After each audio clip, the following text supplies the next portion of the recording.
I knew almost nothing about Portugal before we went over there. All I really knew about the country is that Lisbon is the capital, the biggest waves ever surfed are in Nazaré, and the sardines are supposed to be some of the best in the world. Everything else, we just figured out along the way.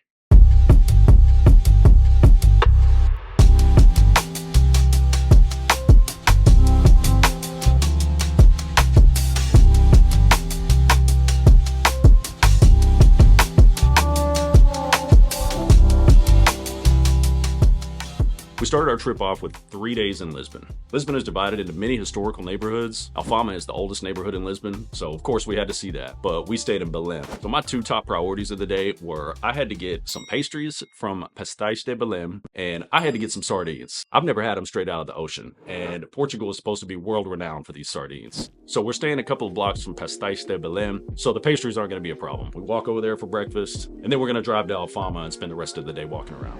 Look at all these options. So these are the ones that I keep seeing online.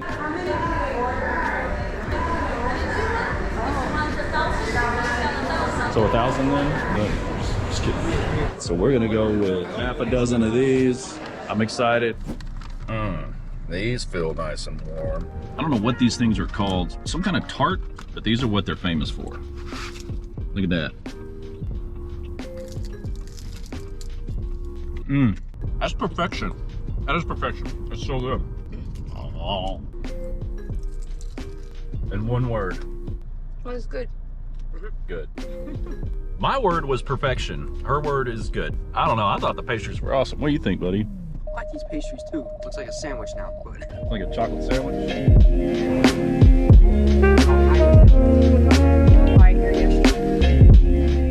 Turn left onto Praga Serra, then continue straight to stay on Praga Serra. Praga-Dookie? Why does it keep saying that? That can't be the way that's pronounced. It's like Continue straight to stay on Praga Serra, then turn right on. Praga-Dookie. I'm sure it's like Praga-Dushi or something.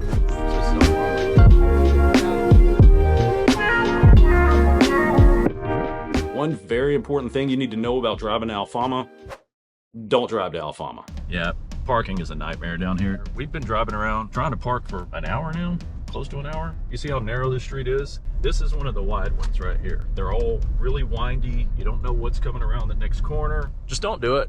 All right, change of plans. We are back in Belem, and we're just gonna take public transport. We're gonna Uber or Bolt or something because we just couldn't find a place to park.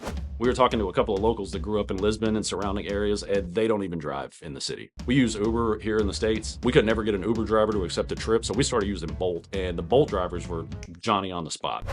This is much better, much less stressful. Should have done this in the first place. Even if you're a do-it-yourselfer like we are, avoid the headache. Take public transportation. They're having a standoff. Now, that was a much more enjoyable experience. Am I right? It was still fun. Was it? I mean, we're coming home with another story to tell. Let's check out Alfama.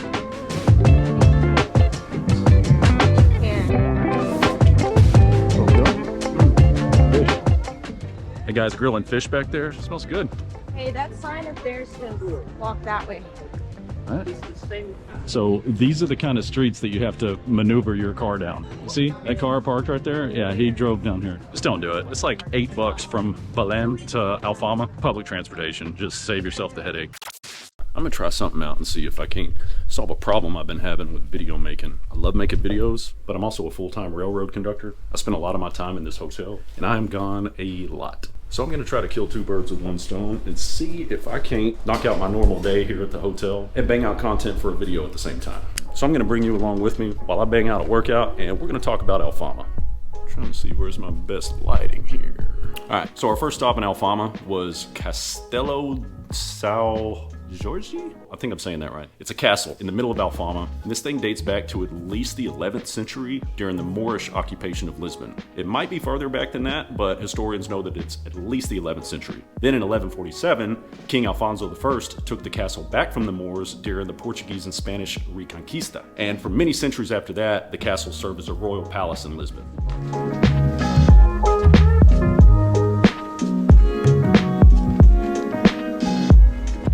I dare you to grab one. Don't sit down. Mark, dude, yeah, he's gonna peck your neck off.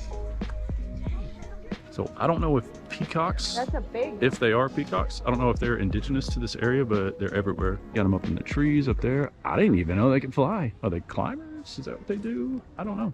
Just comb the trees and see if we can find some more. There's some up there. I don't know. There's a lot of them though.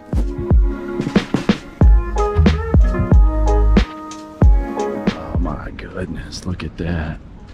We got to figure out how to get down there. Let's look at that view. You can see it through the trees.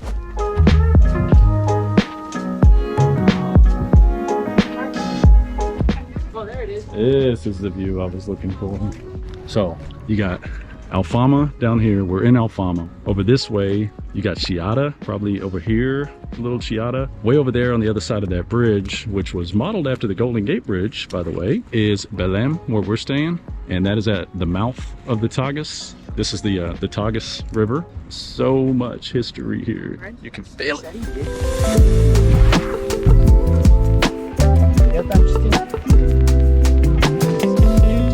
By the 20th century, most of the castle had fallen into disrepair. Most of the historical sites that we're going to visit in Lisbon today were at least partially destroyed by an enormous earthquake in 1755. I'm assuming that also contributed to the destruction of this castle. Seismologists have estimated.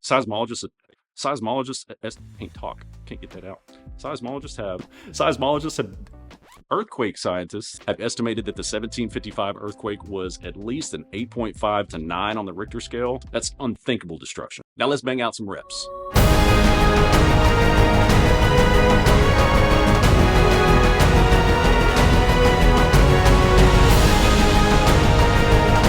All right, it's from the castle. We're gonna take a walk.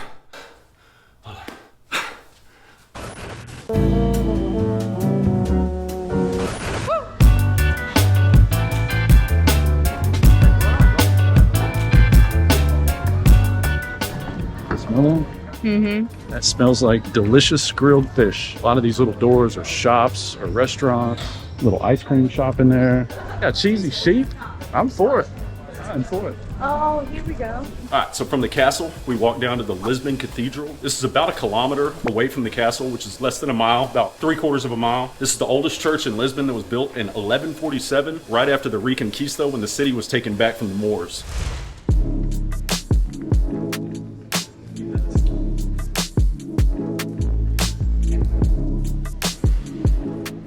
I was super impressed by the architecture. Apparently it's a mixture of Gothic and Romanesque. I know there's plenty of churches and all kinds of structures throughout Europe with this style of architecture, but I personally had never seen anything like it. This is another one of the historical sites in Lisbon that was largely damaged by the earthquake of 1755. Yeah, that thing pretty much destroyed the entire city. During the reconstruction of the church, they found a ton of Moorish and Roman ruins, which are all displayed in the museum on the inside of the church. That leads historians to believe that this site has been an important religious location since well before the cathedral was built in the 12th century.